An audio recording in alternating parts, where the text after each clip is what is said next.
ಇನ್ನು ಗಲ್ಫ್ ರಾಷ್ಟ್ರಗಳ ವಾರ್ ನಡುವೆ ಚಿನ್ನಾಭರಣ ಪ್ರಿಯರಿಗೆ ಗುಡ್ ನ್ಯೂಸ್ ಸಿಕ್ಕಿದೆ. ದೇಶೀಯ ಮಾರುಕಟ್ಟೆಯಲ್ಲಿ ಚಿನ್ನ ಮತ್ತು ಬೆಳ್ಳಿ ಬೆಲೆಗಳು ಭಾರಿ ಪ್ರಮಾಣದಲ್ಲಿ ಕುಸಿದಿದೆ. ಮಾರ್ಚ್ 1ರಂದು 10 ಗ್ರಾಂ ಚಿನ್ನದ ದರ 1,73,000 ರೂಪಾಯಿ ಇತ್ತು. ಈಗ 1,40,000 ರೂಪಾಯಿಗೆ ಬಂದಿದೆ.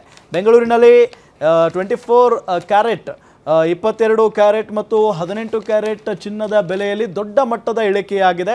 ಕಳೆದ ವಾರದಿಂದ ಇಲ್ಲಿಯವರೆಗೆ ಬರೋಬ್ಬರಿ 32,000ದಷ್ಟು ಬೆಳೆ ಅಂದರೆ ಬೆಳ್ಳಿ ಬೆಲೆ ಇಲ್ಲಿ ಕುಸಿದು ಹೋಗಿದೆ.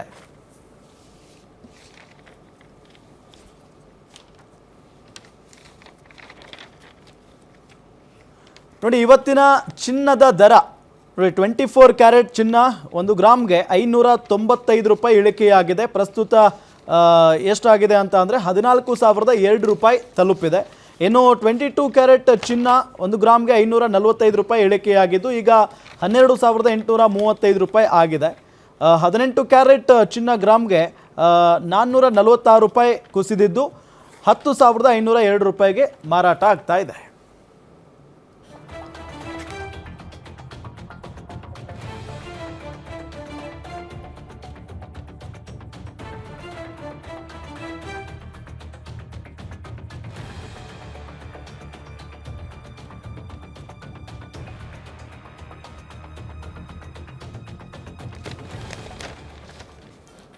ಯುದ್ಧದಿಂದಾಗಿ ಭಾರತೀಯ ಷೇರು ಮಾರುಕಟ್ಟೆಯಲ್ಲಿ ಇಂದು ತೀವ್ರ ಕುಸಿತ ಕಂಡಿದೆ. ಸೆನ್ಸೆಕ್ಸ್ 1,700 ಪಾಯಿಂಟ್ ಹಾಗೂ ನಿಫ್ಟಿ 50 412 ಪಾಯಿಂಟ್ಗಳ ಕುಸಿತ ಅನುಭವಿಸಿವೆ. ಇನ್ನು ಆರಂಭಿಕ ವಹಿವಾಟಿನಲ್ಲಿ US$ ವಿರುದ್ಧ ರೂಪಾಯಿ ಮೌಲ್ಯ 33 ಪೈಸೆ ಕುಸಿದು 93.86ಕ್ಕೆ ತಲುಪಿ ಸಾರ್ವಕಾಲಿಕ ಕನಿಷ್ಠ ಮಟ್ಟಕ್ಕೆ ಹೋಗಿದೆ. ರೂಪಾಯಿ ಮೌಲ್ಯ ಕುಸಿತ ಇರುವ ಹಿನ್ನೆಲೆ ಮಾರುಕಟ್ಟೆಯಿಂದ ವಿದೇಶಿ ಹೂಡಿಕೆದಾರರು ನಿರ್ಗಮಿಸ್ತಾ ಇದ್ದಾರೆ. ಇತ್ತ ಯುದ್ಧದ ಭೀತಿ, ಕಚ್ಚಾ ತೈಲ, ಗ್ಯಾಸ್ ಕೊರತೆ ಹಿನ್ನೆಲೆ ದೇಶೀಯ ಹೂಡಿಕೆದಾರರಿಗೂ ಆತಂಕ ಎದುರಾಗಿದೆ. ಮಾರುಕಟ್ಟೆಯಲ್ಲಿನ ಅಸ್ಥಿರತೆಯಿಂದಾಗಿ ವಿದೇಶಿ ಹೂಡಿಕೆದಾರರು ಭಾರತೀಯ ಷೇರು ಮಾರುಕಟ್ಟೆಯಿಂದ ತಮ್ಮ ಹಣವನ್ನು ಹಿಂಪಡೆದು ಡಾಲರ್ನಲ್ಲಿ ಹೂಡಿಕೆ ಮಾಡ್ತಾ ಇದ್ದಾರೆ. ಅಮೆರಿಕದ ಆರ್ಥಿಕ ನೀತಿಗಳು ಮತ್ತು ಯುದ್ಧದ ಲಾಭದಿಂದಾಗಿ ಡಾಲರ್ ಜಾಗತಿಕ ಮಾರುಕಟ್ಟೆಯಲ್ಲಿ ಬಲಗೊಳ್ಳುತ್ತಿದೆ ಅಂತ ಹೇಳಲಾಗಿದೆ.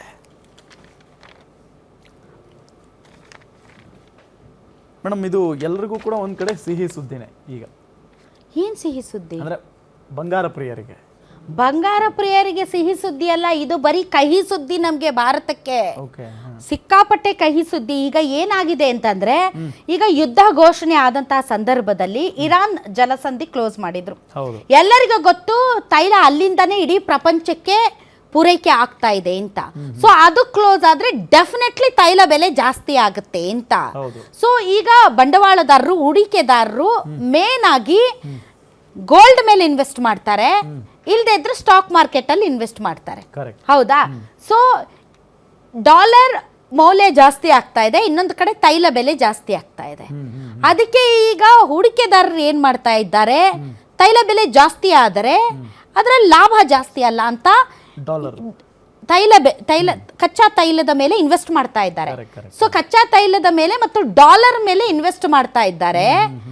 ಎಲ್ಲಿಂದ ಬಂಡವಾಳ ತೆಗಿತಾ ಇದ್ದಾರೆ ಅವರು? ಸ್ಟಾಕ್ ಮಾರ್ಕೆಟ್ ಇಂದ ಬಂಡವಾಳ ತೆಗಿತಾ ಇದ್ದಾರೆ. ಯಾಕಂದ್ರೆ ಸ್ಟಾಕ್ ಮಾರ್ಕೆಟ್ ಈ ವಾರ್ ನಡೆಯುವಂತ ಸಂದರ್ಭದಲ್ಲಿ ತುಂಬಾ ತಲ್ಲಣಗಳು ಉಂಟಾಗುತ್ತೆ, ಅನಿಶ್ಚಿತತೆ ಇರುತ್ತೆ. ಹೀಗಾಗಿ ಸ್ಟಾಕ್ ಮಾರ್ಕೆಟ್ ಅಲ್ಲಿ ಯಾರ್ಯಾರು ಹೂಡಿಕೆ ಮಾಡಿದ್ರು ಆ ಹೂಡಿಕೆ ಇನ್ವೆಸ್ಟ್ಮೆಂಟ್ ಎಲ್ಲ ತೆಗೆದು ಕಚ್ಚಾ ತೈಲ ಮತ್ತು ಡಾಲರ್ ಮೇಲೆ ಇನ್ವೆಸ್ಟ್ ಮಾಡ್ತಾ ಇದ್ದಾರೆ. ಆಮೇಲೆ ಸೇಫೆಸ್ಟ್ ಇನ್ವೆಸ್ಟ್ಮೆಂಟ್ ಇಸ್ ಗೋಲ್ಡ್ ಅಂತ ಹೇಳ್ತಾರೆ. ಹಾಗಾದ್ರೆ ಗೋಲ್ಡ್ ಬೆಲೆ ಯಾಕೆ ಕಡಿಮೆ ಆಗ್ತಾ ಇದೆ? ಜಾಸ್ತಿ ಆಗ್ಬೇಕಾಗಿತ್ತಲ್ಲ. ಇಂತಹ ಯುದ್ಧದ ಸಂದರ್ಭದಲ್ಲಿ ಇದು ಗೋಲ್ಡ್ ಬೆಲೆ ಜಾಸ್ತಿ ಆಗ್ಬೇಕಾಗಿತ್ತು. ಆದ್ರೆ ಗೋಲ್ಡ್ ಗಿಂತ ಅವರಿಗೆ ಲಾಭ ಡಾಲರ್ ಮತ್ತು ತೈಲ ಬೆಲೆಯಲ್ಲೇ ಇದೆ ಅಂತ ಗೊತ್ತಾಗಿ ಗೋಲ್ಡ್ ಗಿಂತ ಕಚ್ಚಾ ತೈಲ ಮತ್ತು ಡಾಲರ್ ಮೇಲೆ ಇನ್ವೆಸ್ಟ್ಮೆಂಟ್ ಜಾಸ್ತಿ ಮಾಡ್ತಾ ಇರೋದ್ರಿಂದ ಈಗ ಬೇಡಿಕೆ ಎಲ್ಲಿ ಇರುತ್ತೋ ಅಲ್ಲಿ ದರ ಜಾಸ್ತಿ ಆಗುತ್ತೆ, ಅಲ್ಲಿ ಲಾಭ ಜಾಸ್ತಿ ಇರುತ್ತೆ. ಸೊ ಬೇಡಿಕೆ ಈಗ ಯಾವ್ದಕ್ಕಿದೆ? ತೈಲಕ್ಕಿದೆ ಮತ್ತು ಡಾಲರ್ಗಿದೆ.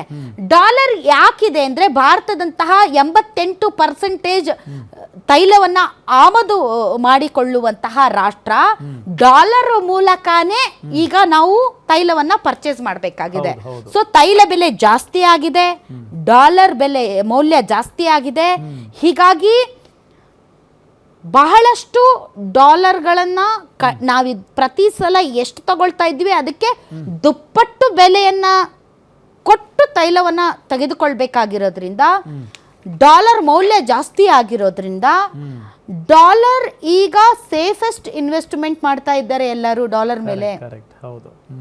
ಸೊ ಡಾಲರ್ ಮತ್ತೆ ಕಚ್ಚಾ ತೈಲದ ಮೇಲೆ ಇನ್ವೆಸ್ಟ್ಮೆಂಟ್ ಜಾಸ್ತಿ ಆಗ್ತಾ ಇದೆ, ಗೋಲ್ಡ್ ಮೇಲೆ ಇನ್ವೆಸ್ಟ್ಮೆಂಟ್ ಸ್ವಲ್ಪ ಕಡಿಮೆ ಆಗ್ತಾ ಇದೆ.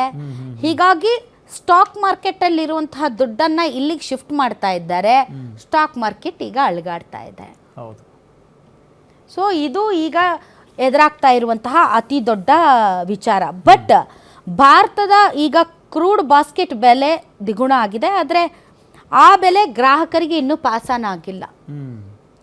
ಕ್ರೂಡ್ ಆಯಿಲ್ ಈಗ ತುಂಬ ಜಾಸ್ತಿ ಆಗಿದೆ. ಭಾರತ ಈಗ ಅದನ್ನ ಗ್ರಾಹಕರಿಗೆ ಪಾಸ್ ಆನ್ ಮಾಡಬೇಕು. ಪೆಟ್ರೋಲ್ ಡೀಸೆಲ್ ಬೆಲೆ ಇನ್ನೂ ಪಾಸ್ ಆನ್ ಮಾಡಿಲ್ಲ. ಆದರೆ ಪಾಸ್ ಆನ್ ಮಾಡದೆ ಹಾಗೆ ಇರೋದಕ್ಕೆ ಸಾಧ್ಯನಾ? ಸಾಧ್ಯ ಇಲ್ಲ. ಹಾಗಾಗಿ ಇನ್ಮೇಲೆ ಇದು ಕ್ಷಣಿಕ ಮಾತ್ರ. ಇನ್ಮೇಲೆ ನಮಗೂ ಕೂಡ ಈ ತೈಲ ಬೆಲೆಯ ಬಿಸಿ ತಟ್ತಾ ಹೋಗುತ್ತೆ. ಈಗ ಗ್ಯಾಸ್ ಬಿಸಿ ಅಂತೂ ತಟ್ಟಿದೆ, ನಾಳೆ ಪೆಟ್ರೋಲ್ ಡೀಸೆಲ್ ಬೆಲೆ ಜಾಸ್ತಿ ಆದಮೇಲೆ ಇನ್ನೂ ತಟ್ತಾ ಹೋಗುತ್ತೆ. ಮತ್ತು ರೂಪಾಯಿ ಇಷ್ಟು ಕುಸಿದಿದೆ ಡಾಲರ್ ಎದುರುಗಡೆ ಅಂತ ಅಂದರೆ ಬಹಳ ಜನ ಹೇಳ್ತಾ ಇದ್ರು. ಯಾಕೆ ಅಂತಂದ್ರೆ ಈ ದೇಶಕ್ಕೆ ಒಬ್ಬ ಸಮರ್ಥವಾದಂತಹ ಪ್ರಧಾನಿ ಇಲ್ಲ. ಈ ಹಿಂದೆ ಇದ್ದಿದ್ರೆ ನಮ್ಮ ಬಹಳ ಭಾಷಣಗಳೆಲ್ಲ ನೋಡಿದಿರ ತಾನೇ, ಇಂಟರ್ನೆಟ್ ಎಲ್ಲ. ನಮ್ಮ $1 ಡಾಲರ್ನ $1 ಸಮ ಆಗುತ್ತೆ, ನೋಡ್ತಾ ಇರಿ. ಡಾಲರ್ $1 ನಾವೀಗ $94 ಬಂದಿದ್ದೀವಿ. ಸೊ ಬಹಳ ಜನ ಭಾಷಣ ಮಾಡೋದು $1 $1 ಸಮ ಆಗುತ್ತೆ, ನೋಡ್ತಾ ಇರಿ ಯಾವ ರೀತಿ ಆದಂತಹ ಕ್ರಾಂತಿ ಆಗುತ್ತೆ ಅಂತ. ಸೊ ಈಗ ಹೆಂಗಾಗಿದೆ ಅಂತಂದ್ರೆ 2004-14 ಮಧ್ಯೆ ಡಾಕ್ಟರ್ ಮನಮೋಹನ್ ಸಿಂಗ್ ಅವರು ಪ್ರಧಾನಿ ಆಗಿದ್ರು. ಅವರು ದೊಡ್ಡ ಆರ್ಥಿಕ ತಜ್ಞರು. ಆಗ ಡಾಲರ್ ಎದುರಿಗೆ $45-60 ಇತ್ತು ರೂಪಾಯಿ. ನಂತರ $67-68 ಹೋಯ್ತು. ಆದ್ರೆ ಸುಮಾರು 50% ಅಷ್ಟು ಮೌಲ್ಯ ಕುಸಿದಿತ್ತಾಗ. ಅದಾದ ಮೇಲೆ 2014 ನರೇಂದ್ರ ಮೋದಿ ಅವರ NDA ಸರ್ಕಾರ ಬಂತು. ಆಗ $60 ಇತ್ತು. ಈಗ ಎಷ್ಟಾಗಿದೆ? $94 ಆಗಿದೆ. ಅಂದ್ರೆ ಸುಮಾರು 60% ರೂಪಾಯಿ ಮೌಲ್ಯ ಕುಸಿದಿದೆ. ಅಂದ್ರೆ ಮನಮೋಹನ್ ಸಿಂಗ್ ಅವರು ಇದ್ದಾಗ ರೂಪಾಯಿ ಮೌಲ್ಯದ ನರೇಟಿವ್, ಮೋದಿ ಅವರು ಬಂದಾಗ ಈಗ ಮಾಡ್ತಾ ಇರುವಂತಹ ನರೇಟಿವ್ ಎರಡೂ ತಪ್ಪೆ. ಯಾಕೆ ಅಂತಂದ್ರೆ ರೂಪಾಯಿಯ ಸ್ಟ್ರೆಂತ್ ಯಾವುದೇ ಪ್ರಧಾನಮಂತ್ರಿಯ ಸ್ಟ್ರೆಂತ್ ಆಗೋದಕ್ಕೆ ಸಾಧ್ಯ ಇಲ್ಲ. ರೂಪಾಯಿಗೆ ಒಂದು ಮಾರ್ಕೆಟ್ ಇರುತ್ತೆ. ಆ ಮಾರ್ಕೆಟ್ ರೆಗ್ಯುಲೇಟ್ ಮಾಡೋದು RBI. ಹೀಗಾಗಿ ಯಾವ ಪ್ರಧಾನಮಂತ್ರಿ ಬಂದ್ರು ಅಷ್ಟೇ, ಯಾವ ಪ್ರಧಾನಮಂತ್ರಿ ಹೋದ್ರು ಅಷ್ಟೇ. ಈಗ ನೋಡಿ, ವಿಶ್ವಗುರು ಮೋದಿ ಅವ್ರು ಬಂದ್ರು ಕೂಡ ಅವ್ರು ಬಂದಾಗ $60 ಇತ್ತು, ಈಗ $94 ಆಗಿದೆ. ಸೊ ಒಳ್ಳೆ ಪ್ರಧಾನಿ ಕೆಟ್ಟ ಪ್ರಧಾನಿಯಿಂದ ರೂಪಾಯಿ ಮೌಲ್ಯ ಕುಸಿಯೋದು ಅಥವಾ ರೂಪಾಯಿ ಮೌಲ್ಯ ಜಾಸ್ತಿ ಆಗೋದು ಆಗಲ್ಲ. ಅದಕ್ಕೆ ಬಹಳಷ್ಟು ಜಾಗತಿಕ ಕಾರಣಗಳು, ಬೇಕಾದಷ್ಟು ಕಾರಣಗಳು ಇರ್ತವೆ.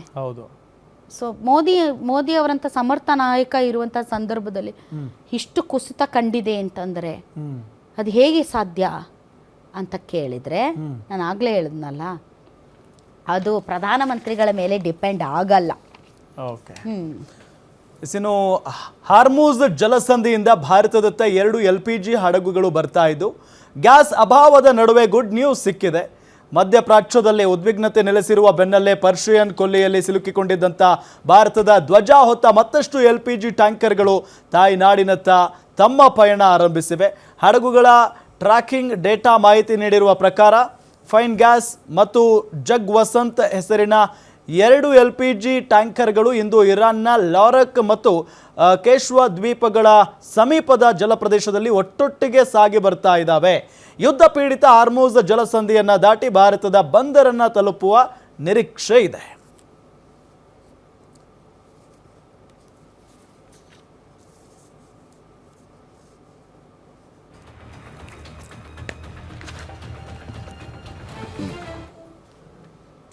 ಅದು ಸೇಫ್ ಆಗಿ ಬರೋದು ಕೂಡ ದೊಡ್ಡ ಚಾಲೆಂಜು.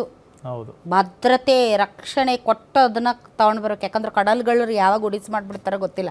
ಯಾಕೆಂದ್ರೆ ಈಗ ಒಂಥರ ಬೇಕೇ ಬೇಕು, ಅನಿವಾರ್ಯತೆ. ಅಲ್ಲ, ಬಂಗಾರಕ್ಕಿಂತ ಬಹಳ ಬೆಲೆ ಬಾಳೋದು ಅಂತ. ಹೌದು ಹೌದು. ಸೊ ಅದನ್ನ ಕಾಪಾಡಿಕೊಂಡು ರಕ್ಷಿಸಿ ಭದ್ರತೆಯ ಮೂಲಕ ನಮ್ಮ ಬಂದರುಗಳಿಗೆ ತೆಗೆದುಕೊಂಡು ಬರೋದೇ ಅತಿ ದೊಡ್ಡ ಚಾಲೆಂಜ್.